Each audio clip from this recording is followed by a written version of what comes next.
안녕하세요, 김필산입니다. 컴퓨터는 언젠가 인간과 비슷하게 생각할 수 있을까요?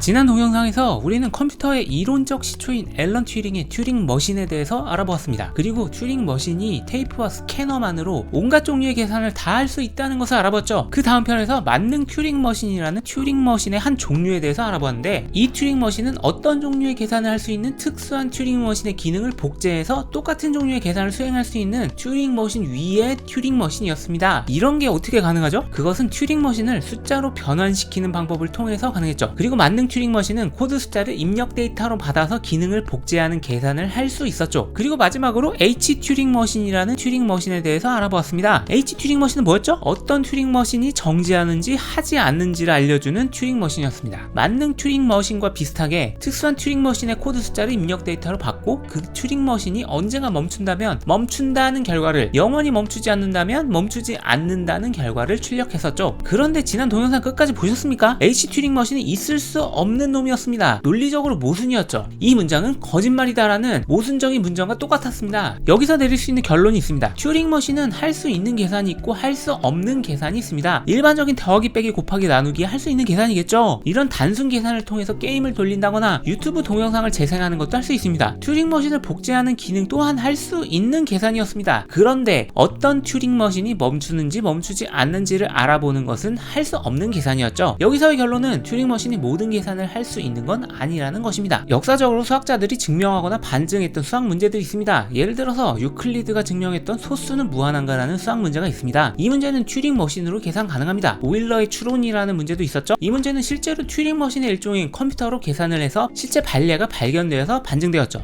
그럼 모든 수학 문제는 튜링 머신으로 계산할 수 있나요? 그렇지 않습니다. 힐베르트의 결정 문제라고 불리는 수학 문제는 튜링 머신으로 계산할 수가 없었습니다. 그럼 튜링 머신이 모든 계산을 할 수 있는 게 아니니까 어떤 수학 문제도 영원히 계산 불가능하다라고 밝혀질 수 있는 거 아닌가요? 리만 가설이라는 굉장히 유명한 미해결 수학 문제가 있는데 아무도 수학적으로 증명하지 못했습니다. 많은 수학자들이 언젠가 천재 수학자가 나타나 이 문제를 풀어주길 바라고 있지만, 어쩌면 애초에 이 문제는 풀 수 없는 문제일 수도 있습니다.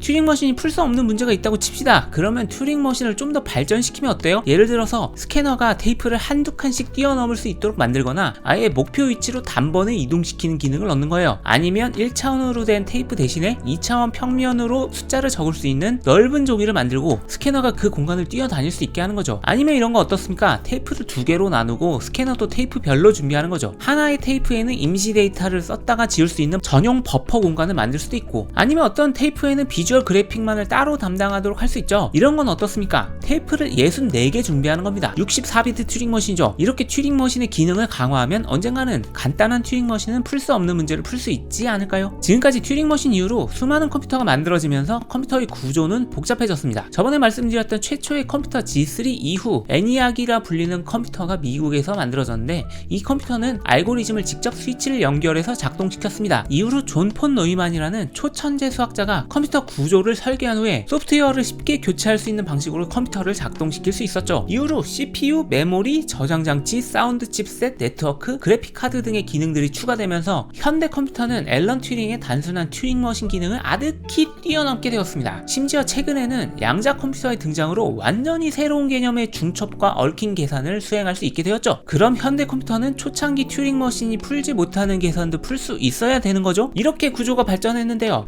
아닙니다. 튜링 머신이 풀지 못하는 문제는 이 세상 모든 컴퓨터가 풀 수 없습니다. 양자 컴퓨터요. 양자 컴퓨터는 중첩과 얽힘이라는 기존의 튜링 머신이나 컴퓨터가 못하는 계산 원리를 가지고 있습니다. 그럼 양자 컴퓨터는 튜링 머신이 수행하지 못하는 계산을 할 수 있어야 되는 거 아닌가요? 그건 혹시 계산 2.0이나 알고리즘 2.0으로 불러야 할지도요? 그렇지 않습니다. 양자 컴퓨터 또한 튜링 머신의 한계를 벗어나지 못하거든요. 양자 컴퓨터는 중첩과 얽힘을 통해서 계산 속도를 놀라울 정도로 빠르게 해주는 컴퓨터긴 합니다만, 결국 근본적으로는 역시 튜링 머신입니다. 이게 다 무슨 뜻일까요? 앨런 튜링이 최초로 만든 튜링 머신은 사실상 계산이라는 것의 한계를 밝힌 것입니다.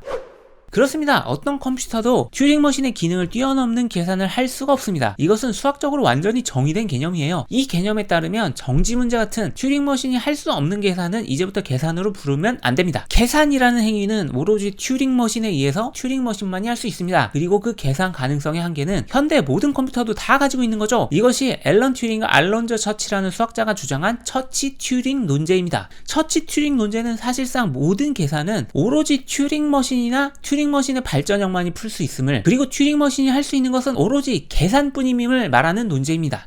사실 우리가 한 가지 생각해 볼 만한 주제가 있는 것 같은데요. 인간의 생각은 어떻습니까? 이건 계산인가요? 인간의 생각과 감정과 의식이 튜링 머신으로 수행 가능한 계산이냔 말입니다. 이제 드디어 제가 말씀드렸던 컴퓨터는 생각할 수 있는가라는 주제로 넘어가게 될 것입니다. 만약 인간의 생각이 계산이라면 우리는 튜링 머신입니다. 그렇다면 컴퓨터도 언젠가는 인간의 생각과 비슷한 종류의 생각을 할 수 있겠죠? 그런데 만약 인간의 생각이 계산이 아니라면 인간처럼 생각하는 인공지능은 영영 만들 수가 없을 겁니다. 다음 시간에 이 문제를 집중적으로 말씀드리는 새로운 시리즈로 찾아뵙겠습니다. 감사합니다. 김필산이었습니다.